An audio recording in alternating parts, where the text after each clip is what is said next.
My name is Richard Huck Planas, born and raised in California.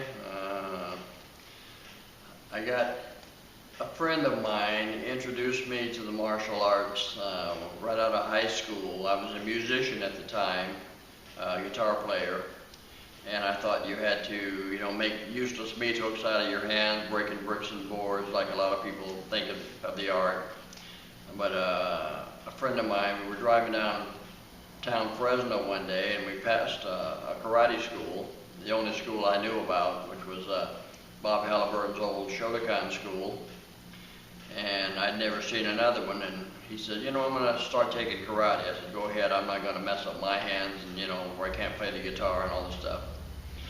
And I didn't see him for quite a while, and then he came into a dance we were playing one night and said that he'd been taking karate and had to go by the school to see if he passed one of his belt tests, purple, blue, I don't remember what it was.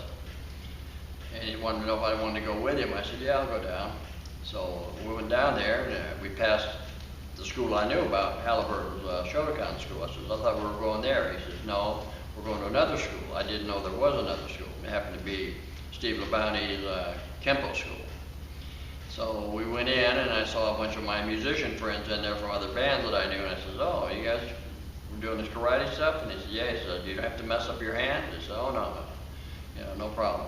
So they talked me into signing up, and that was the start of the whole ball game. Then Steve used to throw a tournament in Fresno every year. I don't remember the name of it, maybe San Joaquin Valley or something, but he had just gotten under Parker for a while, and he would invite Mr. Parker down to be a guest, and we'd have promotional dinners where we'd give out awards and things, just have a get together and meet the old man. And he came down, and that's where I met him. One of the stories, it's funny, Tom Kelly is the one that gave me the name Huck. And the Hucks were a Filipino, what you call it, group, gang, whatever, or people that they all had the little Fu Manchu mustaches, little pointed beards, and long hair. And I had that when I was young, so they used to call me Rich the Huck. And through the years, it just shortened down and shortened down. But I remember when they introduced me to Mr. Parker, this is a Richard Planas, we call him the Huck. And the old man looked at me and laughed and said, yeah, he looks like a Huck, doesn't he? So I didn't really even know what it was till later on, but that's where the name comes from. And that, again, from Tom Kelly. Then we kept the school going there in Fresno, and then one time, I don't remember what year, 60s, late 60s, Tom got an offer to go to El Paso from some guys to open a school down there, so he took him up on it. He went down to El Paso, and I was still in Fresno with Steve, and then he came home for Christmas one time and telling me all about how the school was and he needed help, and trying to talk me into going down there with him. And our band was on shaky ground at the time. We just lost our bass player and had to work in a new guy, and some of the guys didn't want to really do that, and I didn't feel like really doing that. So I told Tom I'd go with him. He basically left home and went to El Paso with Tom. We had the school down there, and Tom was supposed to have a piece of the action there, or part owner in the school, or whatever you want to call it, partnership, whatever. And it didn't work out too good, and he wasn't happy with the situation. So he took off and went to Pasadena to talk to the old man about it, and wound up staying there. And I called up, wanted to know what was going on, and he said he was going to stay there. So the guys that had the school, his partners, they weren't really karates or more business people, and they tried to talk me into staying there and putting on a black belt. I was a brown belt at the time, putting on a black belt and running the school. I said, no. The only way I'm getting a black belt is from Mr. Parker. So I packed up next day, and I headed to Pasadena, because I talked to Mr. Parker, and he said for what, happened to Tom, that they weren't going to be a recognized school and get an instructor to come down and run the place and teach me. So he said, if you want to come up here in Pasadena, you're welcome too.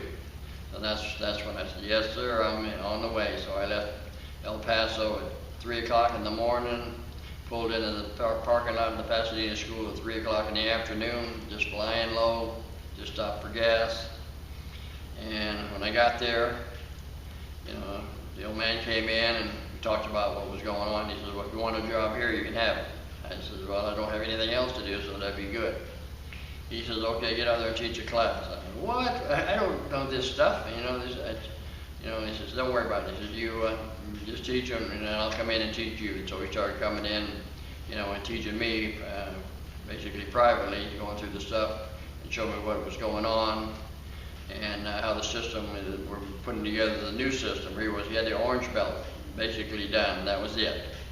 So over time, make a long story short, over time, we put the rest of the stuff together, Tom Kelly and the old man and me, on weekends, Friday night, Saturday night, till sometimes wee hours in the morning, and put the stuff together and finished that about 71, 72, somewhere in there. But that's the story in a nutshell. Talking a little bit about the system, I remember when I got to Pasadena, the old man had a little library in the office, and it was all full of books on kinetics and motion. It's just, studied motion and put everything together from that. And it's put together with what he called category completion, where you show you all possible ways to do something, and then you pick, what you want to do in application, or we say in the street, the way you want to do it. We say we don't want to show you what to do, we show you what not to do. The old man used to say, if I teach you how to jump on a bridge, I should try to jump off a bridge. So you want to jump off the bridge or jump on the bridge, but you got to go both ways. So in the category completion department, the system is put together. A lot of people say they don't believe in that. I said, well, then you don't believe in short one. I said, because what do? You do the 4 basic blocks based on in, out, up, down, and the 4 directions. So we show you all the ways you do that. And if you know your forms, you say, okay, when you do the forms, you do in, out, up, down for the beginner forms. But every time you do it, you have to show something you haven't done before, or something, another way to do this. And this is what you do. So we say like short one, you're retreating with a front hand block. Base and block. Rule number 1, establish a base and block. Every technique, because we're doing self-defense, has to start that way. The bad guy gets the first move. We say we're in a bad race. He gets the first move, you have to beat him. So you have to know all your principles that will let you do that. But if you say you can't get a good solid base with a good block, you'll never be able to do a technique. So that's where 1 comes in. Then you go to long one, it's just, okay, now we got to counter, because blocks don't win a fight. Counter, you have to counter. So we counter with the rear hand punch. So we're just repeating short one, block with the front hand, but counter with the rear hand with a straight punch that leads you to punch in Kenpo. And we understand and learn all the reasons why we do that. And then we start going into different types of motion, what we call compounding. Compounding is like 1 stance change with 2 strikes instead of 1 stance change with 1 strike, like long one was, with 1 neutral to forward with a punch. Now it's neutral to forward with a minor insert of like you're slicing chop, which from 5 swords, the first technique you build by the forms, into your rear hand solid again, like long one was, and you learn that principle. And then you start piling it on. It's okay, what else can we do? We can block with the front hand, counter with the front hand. We can block with the front hand, counter with the rear hand at the same time. Change the timing, change the power principle. That's why 2 moves in with the outward, first outward instead of moves away. So that's a rule of motion you learn. Whenever torque is the power principle, you say base pivot. So when you step away, that comes into play. But when you step in, like I tell people, you look at all your techniques where you step in, your hit is with or at the same time, because you don't waste your backup mass, you use it. If you stepped in and didn't use that, you'd be wasting it, but again, we have to show you that. And so we have what we call rule-breaking techniques like glance and salute. Glance and salute is actually the same thing as the opposite side of long kimono, where you step back, you know, and base pivot. You have to step forward and base pivot. So you say, I understand that's for category completion, but I shouldn't do that. I should use my backup mass. So that's, again, points out the principle of all the possible ways to move. So you just keep adding to that. And then we get into the ones and twos, or just basics forms, teach you rules and principles of motion. Then you get into what it's all about, self-defense. So we get into the technique forms, and the short three and long three are the first technique forms. Really short three is, and three is the only technique form that has a short and a long. 4, 5, and 6 are just long in the first place. So we say generally a short is one-sided, a long is two-sided, and that's why 4, 5, and 6 do the techniques on both sides, whereas short three doesn't do that. Some of the techniques are the same, some are different, but they start a train of process, of thought, and you just add to that, like many themes or tracks in a form. Like, what is the three? First, technique form. And technique forms are laid out in the order of danger. We say in the street, what do you have to put up with in normal, everyday, non-life threatening? That means no weapons to kill you. Non-life threatening self-defense, we say grabs, kicks, and punches. So of the three, grabs, kicks, and punches, we say what is the least dangerous? Well, people say grabs for different reasons. Some say static weapon. It means a punch not coming at your teeth or a foot not coming at your groin, whatever. But I say, yeah, that's partially true. But remember, the hand still had to get there to make the grab. So if it was a punch, it would have already been in, and you didn't do anything about it. It just makes the point that the grab is not intended to hurt you, but if he's going to punch, it's going to come after it, one beat more.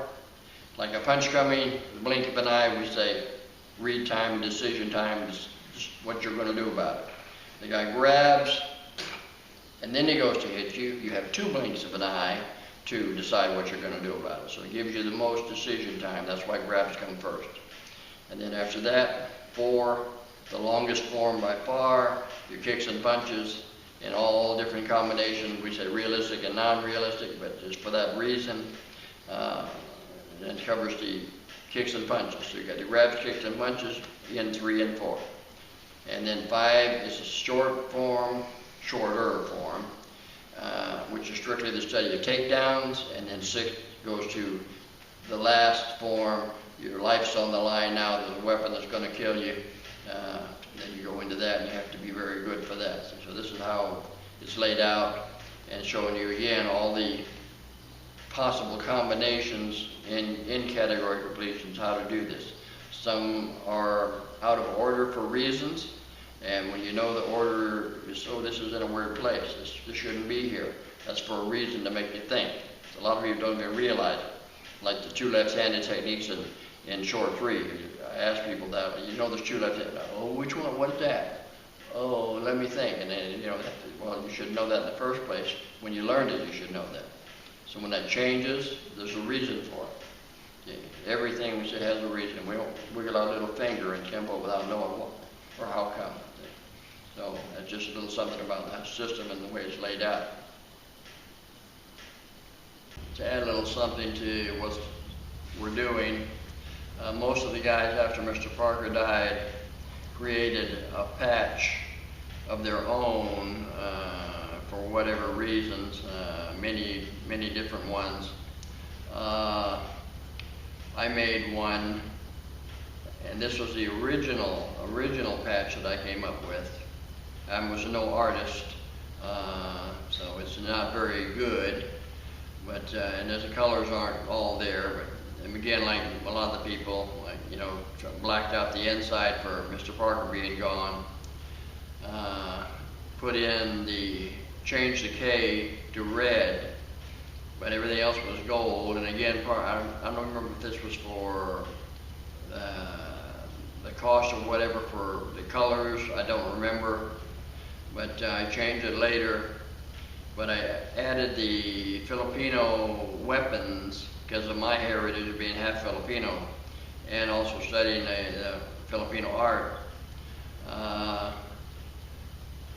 But I wasn't again happy with this, so I redid it with one of my students to put more color in it and change it. And this is the we call the new one or the final one.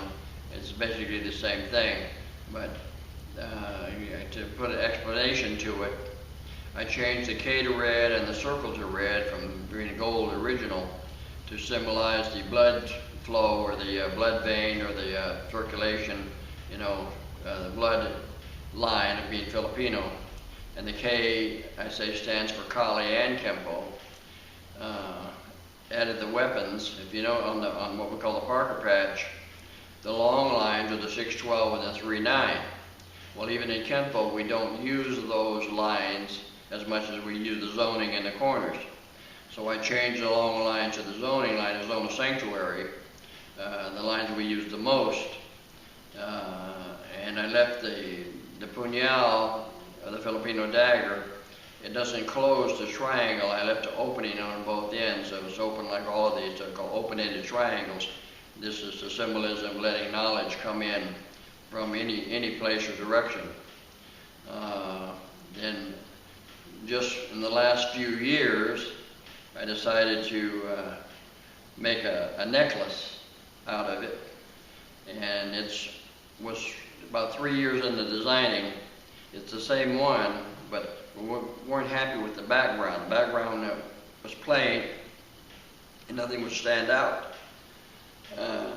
One of my students said, I got an idea. He said, let me do it. That was making it. And so he put the mat in the background. And I said, oh, that's beautiful. It really shows up good.